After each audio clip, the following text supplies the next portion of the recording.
ঈদ উল ফিতর মুসলমানদের অন্যতম পবিত্র উৎসব।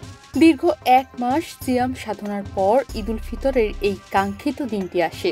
এই মহান দিনটিতে রাসূল মুহাম্মদ সাল্লাল্লাহু আলাইহি ওয়াসাল্লাম এবং সাহাবীরা যে বিশেষ আমলগুলো পালন করতেন তা আমাদের জন্য একটি আদর্শ। ঈদের দিন সকালে প্রথমেই রাসূল সাল্লাল্লাহু আলাইহি ওয়াসাল্লাম গোসল করতেন। এ কারণেই ঈদের দিন গোসল করা সুন্নত। হযরত মুহাম্মদ সাল্লাল্লাহু আলাইহি ওয়াসাল্লাম ঈদ উল ফিতর ও ঈদ উল আজহায় নামাজের আগে গোসল করতেন এবং সাহাবীরাও একই কাজই করতেন, যা আমাদের ঈদের দিনকে আরো পবিত্র করে তোলে।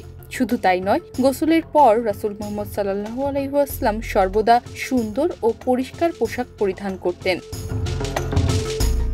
ঈদ উল ফিতরের দিন হযরত মুহাম্মদ সাল্লাল্লাহু আলাইহি ওয়াসাল্লাম ঈদগাহে যাওয়ার আগে কিছু খেজুর খেতেন।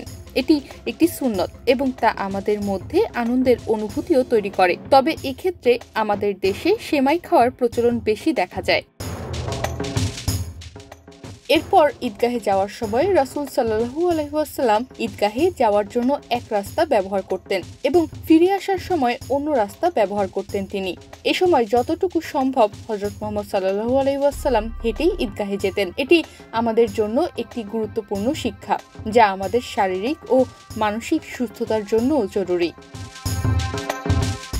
ঈদের দিনে পরস্পরের সঙ্গে শুভেচ্ছা বিনিময় করা সুন্নত। এ সময় সাহাবীরা একে অপরকে বলতেন, তাকাব্বাল আল্লাহু মিন ওয়া মিনকুম, অর্থাৎ আল্লাহ আমাদের সকলের ভালো কাজ কবুল করুন। এটি আমাদের ভালোবাসা ও সম্প্রীতির বন্ধনকে দৃঢ় করে তোলে। ঈদের নামাজের পর খুতবা শোনা একটি গুরুত্বপূর্ণ আমল। এটি আমাদের ঈদের মূল বার্তা ও শিক্ষা দেয়।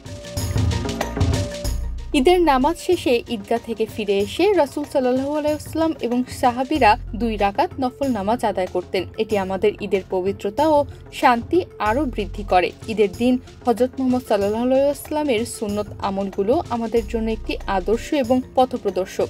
আমরা যদি এসব আমল পালন করি তাহলে আমাদের ঈদ আরও পবিত্র ও আনন্দময় হবে ইনশাআল্লাহ।